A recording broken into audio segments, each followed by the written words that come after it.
Factory edge binding and manual hand made edge binding మధ్యలో confusion లో ఉన్నారా? అయితే ఈ వీడియో చివరి వరకు చూడండి, మీకు క్లియర్ గా డీటెయిల్ గా అర్థమవుతుంది. చాలా మంది మన క్లయింట్స్ మనం అడుగుతూ ఉంటారు, manual hand made interior designing లో why factory edge binding so important అని చెప్పేసి అడుగుతున్నారు అనమాట. సో ఎందుకో నేను చూపిస్తాను చూడండి. ఫ్యాక్టరీ ఇంటీరియర్స్ లో అయితే ప్రతిదీ కటింగ్ కానీ ప్రెసింగ్ కానీ అండ్ ఎడ్జ్ బైండింగ్ అనేది ప్రతిదీ మనకి మిషన్ త్రూ అవుతుంది కాబట్టి ఫినిషింగ్ అండ్ ఎవ్రీథింగ్ నీట్ గా అనేది రావడం జరుగుతుంది. అదే మాన్యువల్ గా చూసుకుంటే మనకి ప్రెసింగ్ కానీ కటింగ్ కానీ అంతా మాన్యువల్ అవుతుంది కాబట్టి ఎడ్జ్ బైండింగ్ కూడా మాన్యువల్ గా అయితే ఏంటి తేడా అనేది చాలా మందికి డౌట్ గా ఉండొచ్చు. అండ్ ఆల్సో మనల్ని కూడా అడుగుతున్నారు, వై బడ్జెట్ కన్సర్న్ పెట్టుకొని మనం మాన్యువల్ గా కొటేషన్ ఇచ్చినప్పుడు అడుగుతున్నారు, మీరు ఎందుకు కొటేషన్ మొత్తం మాన్యువల్ ఉంది కానీ why are referring factory edge binding అని చెప్పేసి అడుగుతున్నారు అనమాట. క్లియర్ గా డీటెయిల్ గా నేను చూపిస్తాను చూడండి. సో టోటల్ ఎడ్జ్ బైండింగ్ లో మనకి 0.8 mm థిక్నెస్ ఉన్న ఎడ్జ్ బైండింగ్ ఉంటుంది, 1.3 థిక్నెస్ ఉన్న ఎడ్జ్ బైండింగ్ ఉంటుంది, అండ్ ఆల్సో 2 mm థిక్నెస్ ఉన్న ఎడ్జ్ బైండింగ్ ఉంటుంది అనమాట. సో ముందుగా మనము 0.8 థిక్నెస్ ఉన్న ఎడ్జ్ బైండింగ్ ఎక్కడ వాడతారో చెప్తాను. ఇన్నర్ లామినేట్స్ లో మనము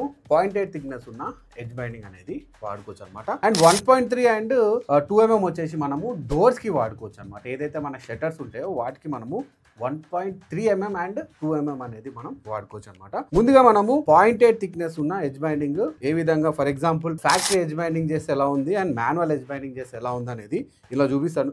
ఇందులో 3 ఎడ్జెస్ వచ్చేసి మనకి ఫ్యాక్టరీ ప్రెసింగ్ జరిగింది అండ్ ఒక్క కార్నర్ చూడండి, ఈ కార్నర్ వచ్చేసి నేను మాన్యువల్ చేయించాను అనమాట. డిఫరెన్స్ ఎలా ఉంటుందో, ఫర్ ఎగ్జాంపుల్ మాన్యువల్ గా మనము మనము రూటర్ మిషన్ తో మనము చేసినా కూడా కొంత ఫ్యాక్టరీ ఎడ్జ్ బైండింగ్ తో ఫినిషింగ్ లో కొంత తేడా వస్తుంది. ఒక 10% అట్లా ఫినిషింగ్ అనేది తేడా రావడం జరుగుతుంది అనమాట. ఇది 0.8 థిక్నెస్, ఇది వచ్చేసి 1.3 mm థిక్నెస్. దీనికి కూడా మనము 3 కార్నర్స్ మనం ఫ్యాక్టరీ ఎడ్జ్ బైండింగ్ చేసి ఒక్క 1 సైడ్ వచ్చేసి మనం మాన్యువల్ చేసాం అనమాట. మాన్యువల్ లో కూడా మీకు కొంచెం తేడాగా అనిపిస్తుంది అనమాట. దీని గురించి మనము క్లయింట్స్ కి రిఫర్ చేస్తాము, కంపల్సరీ ఫ్యాక్టరీ ఎడ్జ్ బైండింగ్ వెళ్ళండి. బడ్జెట్ కన్సర్న్ ఉండి మీరు మాన్యువల్ ఇంటీరియర్స్ కి వెళ్ళినా కూడా ఫ్యాక్టరీ ఎడ్జ్ బైండింగ్ కి వెళ్తే మాత్రం ఫినిషింగ్ అదిరిపోతుంది అని చెప్పేసి చెప్పడానికి మెయిన్ కారణం ఇదే అనమాట. 2 mm థిక్నెస్ చూడండి, దీనికి కూడా మనకి ఇక్కడ రౌండ్ అవడం ఎక్కువ రౌండ్ అవుతుంది, 1.3 కూడా అవుతుంది. బట్ 2 mm థిక్నెస్ కి కొంచెం స్మూత్ ఫినిషింగ్ వస్తుంది అనమాట. చూడండి చాలా స్మూత్ ఫినిషింగ్ ఉంటుంది 2 mm థిక్నెస్ కి. దీనికి కూడా మనము 3 కార్నర్స్ వచ్చేసి మనము ఫ్యాక్టరీ ఎడ్జ్ బైండింగ్ చేపించాం అనమాట. అండ్ 1 సైడ్ వచ్చేసి మాన్యువల్ చేసాం. చూడండి మీకు ఎలా కనిపిస్తుందో ఇక్కడ మాన్యువల్ గా చేయడంతో. సో దీని గురించే మనము కంపల్సరీ ఫ్యాక్టరీ ఎడ్జ్ బైండింగ్ అనేది